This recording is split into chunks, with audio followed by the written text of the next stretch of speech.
Pinocchio, Chapter 3. Hello, this is Natasha.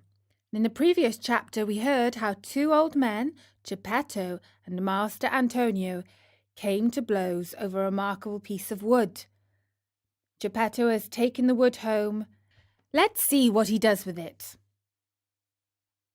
Little as Geppetto's house was, it was neat and comfortable.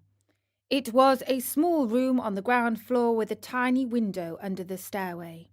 The furniture could not have been much simpler. A very old chair, a rickety old bed, and a tumble-down table. A fireplace full of burning logs was painted on the wall opposite the door. Over the fire there was a painted pot full of something which kept boiling happily away and sending up clouds of what looked like real steam. As soon as he reached home, Geppetto took his tools and began to cut and shape the wood into a marionette. "What shall I call him?" he said to himself. "I think I'll call him Pinocchio. This name will make his fortune. I knew a whole family of Pinocchio once. Pinocchio the father, Pinocchio the mother, and Pinocchio the children. And they were all lucky. The richest of them begged for his living." After choosing the name for his marionette, Geppetto set seriously to work to make the hair, the forehead, and the eyes. Fancy his surprise when he noticed that these eyes moved and then stared fixedly at him. Geppetto, seeing this, felt insulted and said in a grieved tone, "Ugly wooden eyes, why do you stare so?" There was no answer. After the eyes, Geppetto made the nose, which began to stretch as soon as finished. It stretched and stretched and stretched till it became so long it seemed endless. Poor Geppetto kept cutting it, but the more he cut, the longer grew that impertinent nose. In despair, he let it alone. Next, he made the mouth. No sooner was it finished than it began to laugh and poke fun at him. "Stop laughing!" said Geppetto angrily, but he might as well have spoken to the wall. "Stop laughing, I say!" he roared in a voice of thunder. The mouth stopped laughing, but it stuck out a long tongue. Not wishing to start an argument, Geppetto made believe he saw nothing and went on with his work. After the mouth, he made the chin, and the neck, the shoulders, the stomach, the arms, and the hands. As he was about to put the last touches on the fingertips, Geppetto felt his wig being pulled off. He glanced up, and what did he see? His yellow wig. His yellow wig was in the marionette's hands. "Pinocchio, give me my wig!" But instead of giving it back, Pinocchio put it on his own head, which was half swallowed up in it. At that unexpected trick, Geppetto became very sad and downcast, more so than he had ever been before. "Pinocchio, you wicked boy!" he cried out. "You are not yet finished, and you start out by being impudent to your poor old father. Very bad, my son, very bad." And he wiped away a tear.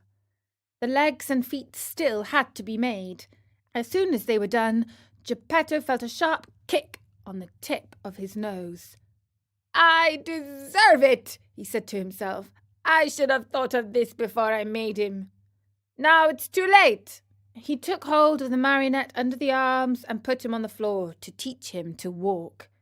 Pinocchio's legs were so stiff that he could not move them, and Geppetto held his hand and showed him how to put one foot after the other. When his legs were limbered up, Pinocchio started walking by himself and ran all around the room. He came to the open door, and with one leap he was out into the street. Away he flew. Poor Geppetto ran after him, but wasn't able to catch him.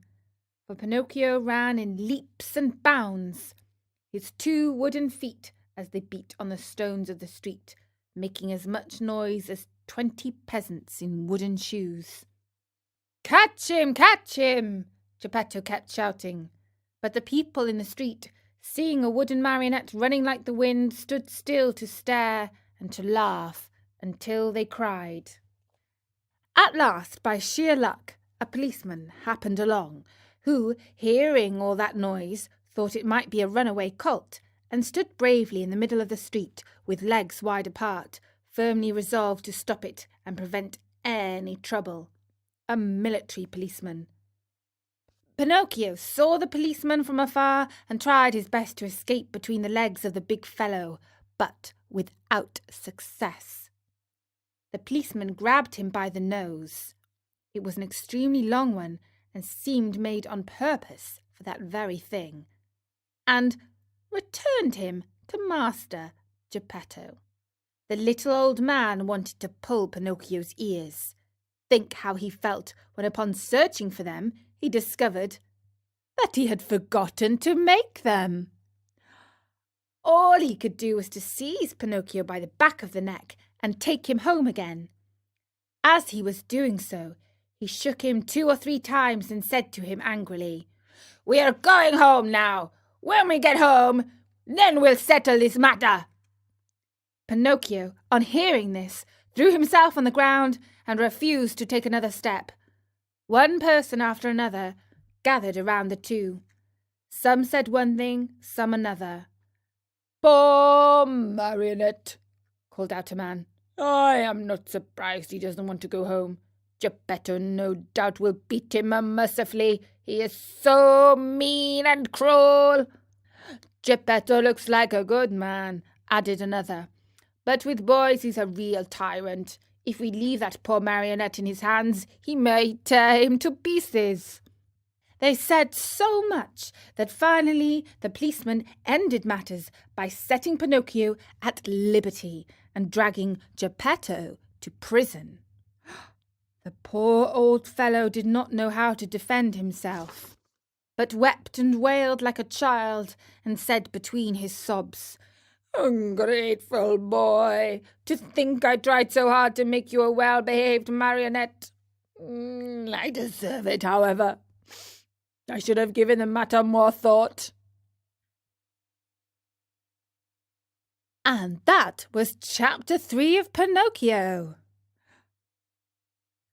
Oh, poor Geppetto, being dragged to prison, all for making a little puppet. Let's hope he will be free soon. In the next chapters of Pinocchio on storynori.com.